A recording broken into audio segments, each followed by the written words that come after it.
नमस्कार दोस्तों, बहुत बहुत स्वागत है आप सभी का हमारे YouTube चैनल में। तो तुला राशि वालों, अनजाने में भी भूल से भी ये 5 पाप अगर आपने कर दिया तो आपको ज़िंदगी भर पछताना पड़ेगा। इसलिए समय रहते समझ जाइए, क्योंकि आज की इस वीडियो में हम आपको वो बातें बताने वाले हैं जो आप जाने अनजाने में गलतियां कर बैठते हैं, जिसका परिणाम आपको ज़िंदगी भर भुगतना पड़ता है। तो चलिए जानेंगे, और साथ ही हम ये भी जानेंगे कि अगर ये गलतियाँ आपसे हो भी जाती हैं तो इसके लिए क्या ऐसे उपाय करें जिसका परिणाम आपको सकारात्मक रूप से प्राप्त हो। तो चलिए सब कुछ जानेंगे विस्तार से। लेकिन दोस्तों, वीडियो शुरू करने से पहले निवेदन है, चैनल पर नए हो तो चैनल को सब्सक्राइब जरूर कर लें, पास में जो बेल आइकन है उसको भी दबा दें ताकि आपको आने वाली वीडियो की नोटिफिकेशन समय पर प्राप्त होती रहे। तुला राशि के सभी लोग जानते हैं आपका जीवन शनिदेव की कृपा से चलता है और आगे भी चलता रहेगा। तो सच्चे मन से कमेंट सेक्शन में जय शनिदेव और जय माता दी लिखना ना भूलें, और इस वीडियो को लाइक ज़रूर कर दीजिएगा।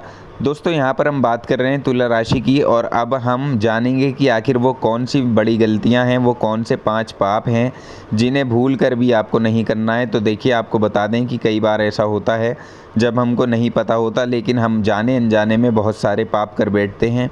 जी हाँ दोस्तों, आपने सुना ही होगा कि ऊपर वाले से कुछ छुप नहीं सकता। यहाँ तक कि आप अपने दिमाग में जो सोच रहे होते हैं वो भी भगवान से आप नहीं छुपा सकते। उसे सब पता होता है, भले ही आपने अपने व्यवहार या बात करने से आपको किसी को नुकसान ना पहुँचा हो, या लेकिन मन में भी अगर आपके किसी के प्रति बुरे विचार आते हैं तो आपने किसी का बुरा अगर सोचा है तो ये भी एक तरह का पाप होता है। जी हाँ दोस्तों, इस बात को गंभीरता से समझने की ज़रूरत है।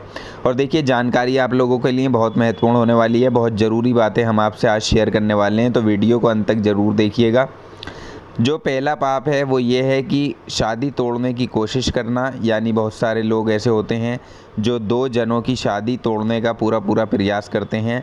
हालांकि इसमें उनका कोई हित नहीं होता, कोई फ़ायदा नहीं होता, लेकिन फिर भी उनका काम यही होता है कि वो किसी का रिश्ता अच्छे से नहीं बनने देते।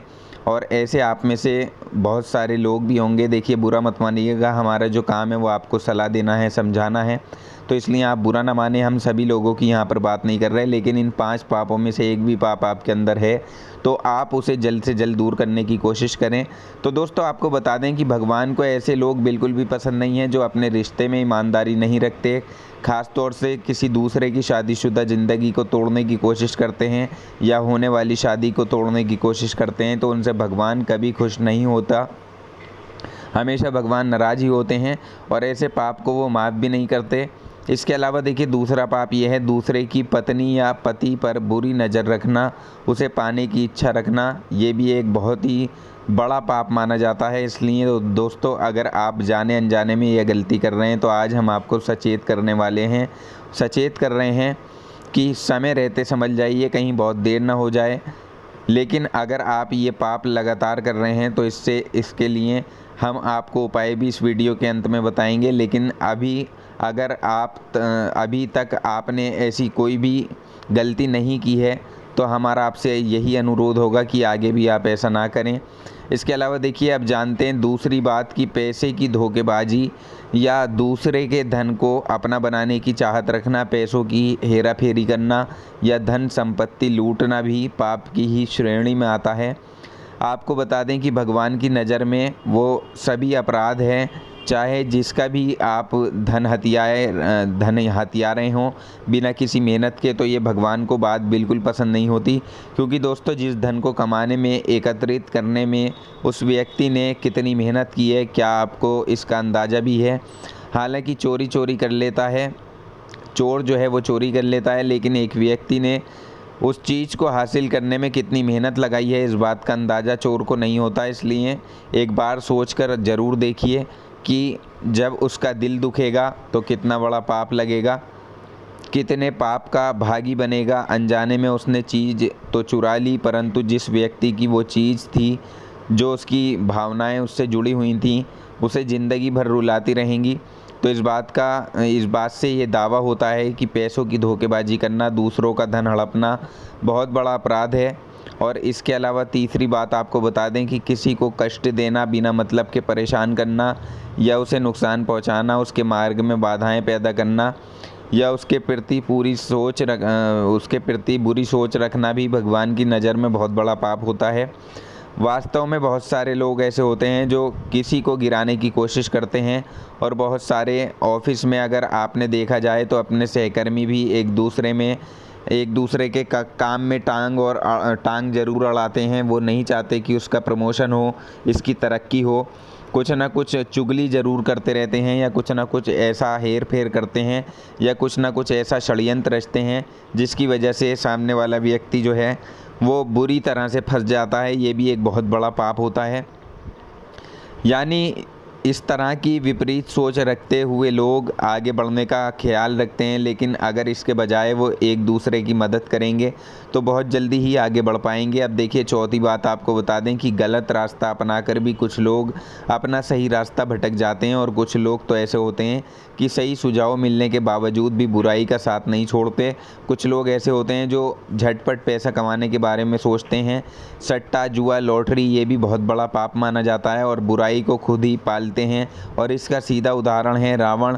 यानी जब उसने गलत काम किया तो उसको लोगों ने बहुत कहा कि आप सीता माता को छोड़ दीजिए और राम जी से क्षमा मांग लीजिए, जबकि उसे पता था कि उसने गलत किया है, लेकिन फिर भी उसने अपनी गलती को सही नहीं किया, और बाद में परिणाम क्या हुआ आप ये भी सभी जानते हैं। उदाहरण हमारे सामने है, लेकिन फिर भी इंसान क्यों नहीं समझता कि भगवान ने अपने समय में जो लीलाएं रची हैं वो हमारे मार्गदर्शन के लिए ही रची गई हैं। तो दोस्तों, ये बातें आपको समझनी होंगी। इसके अलावा देखिए, किसी गर्भवती महिला को या मासिक समय के दौरान किसी महिला को कटु वचन कहना या अपनी बातों से उनका दिल दुखाना भी भगवान की नज़रों में एक बड़ा पाप है। आपको कभी भी ऐसा नहीं करना चाहिए। साथ ही देखिए, बहुत से लोग ऐसी अफवाहें फैलाते हैं कि समाज में किसी के मान सम्मान को हानि पहुंचने की नीयत से या उसके पीठ पीछे बातें करना, अफवाह फैलाना भी एक गैर कानूनी अपराध होता है, और भगवान के नज़दीक भी ये अपराध है। आपको ऐसा भी कभी भूल से भी नहीं करना चाहिए। किसी की छवि बिगाड़ने के बारे में नहीं सोचना चाहिए। अब देखिए, बहुत सारे लोग ऐसे होते हैं जो नुकसान पहुंचाने के लिए झूठ का सहारा लेते हैं, या किसी के सम्मान को हानि पहुंचाने की नीयत से बार बार झूठ बोलते हैं, या छल की श्रेणी में आता है ये। और ये भी बहुत बड़ा पाप है जिसको आप जाने अनजाने में कर जाते हैं, क्योंकि अक्सर आपने देखा होगा कि आज के कलयुग में बहुत से लोग किसी न किसी तरह के लिए झूठ बोलते ही हैं। किसी को नुकसान पहुंचाने की या अफवाहें तो सभी फैलाते हैं, इसलिए आपको बता दें कि ये भी एक अपराध ही होता है। तो आपको ये पाप नहीं करना है। अब देखिए, मान लेते हैं कि जाने अनजाने में आपसे भूल हो गई है, कुछ गलतियां हो गई हैं, इनमें से कर ही गए हैं आप कुछ गलतियां, लेकिन आपके दिल में यही बातें चल रही हैं कि मुझे पाप लगेगा, मैंने गलत किया है, इससे मुझे अपनी ज़िंदगी में रोना पड़ेगा। हम आपको बता दें, इसके लिए आपको डरना नहीं है, लेकिन ये काम भी आपको नहीं करना है, और यदि कर चुके हैं तो आगे आपको नहीं करना है, और इन उपाय को आजमाना है जो अब हम वीडियो में बताने वाले हैं। देखिए, ध्यान से सुनिएगा कि अगर आपको कुछ भी गलत काम करने का अफसोस है तो सबसे पहले आपको मन ही मन में ये बोलना होगा कि आज के बाद मैं ये काम नहीं करूँगा, और सबसे पहले यही बात आपको बोलनी है। उसके बाद शास्त्रों के अनुसार हम आपको 5 यज्ञों की व्याख्या करते हुए ये उपाय बता रहे हैं जो कि जाने अनजाने में किए गए पाप के कर्तव्य से आपको राहत दिलाएंगे। तो पहला यज्ञ आचार्य शुद्धदेव के अनुसार कि अगर जाने अनजाने में आपसे कोई पाप हुआ है तो उसके पश्चात के लिए रोज़ाना गौमाता को 1 रोटी ज़रूर दें। और दूसरा यज्ञ है चींटियों को 10 ग्राम आटा रोज़ाना वृक्षों की जड़ों में पास आपको डालना चाहिए। ये बहुत ही ज़बरदस्त उपाय है। तीसरा यज्ञ के अनुसार आपको पक्षियों को अन्न रोज़ाना डालना चाहिए। आप अपने घर की छत पर डाल सकते हैं या कहीं खुले स्थान पर पक्षियों के लिए खाने पीने की चीज़ें रख सकते हैं, पानी के इंतज़ाम कर सकते हैं। आपको जीवन में पापों से मुक्ति दिलाएगा।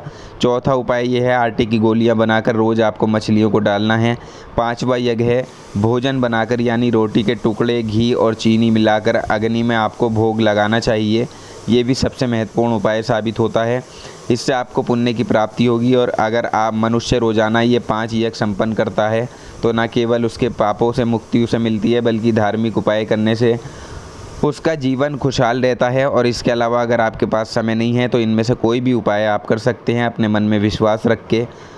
और पुण्य की प्राप्ति भी होगी। लेकिन आपको इस बात का ध्यान रखना है कि आपके द्वारा कोई गलत काम ना हो, क्योंकि दोस्तों जब हम कोई गलती करते हैं, गलत काम करते हैं या जाने अनजाने में किसी को नुकसान पहुंचाते हैं तो उनका दिल बहुत दुखता है कि मैंने ऐसा किया क्यों।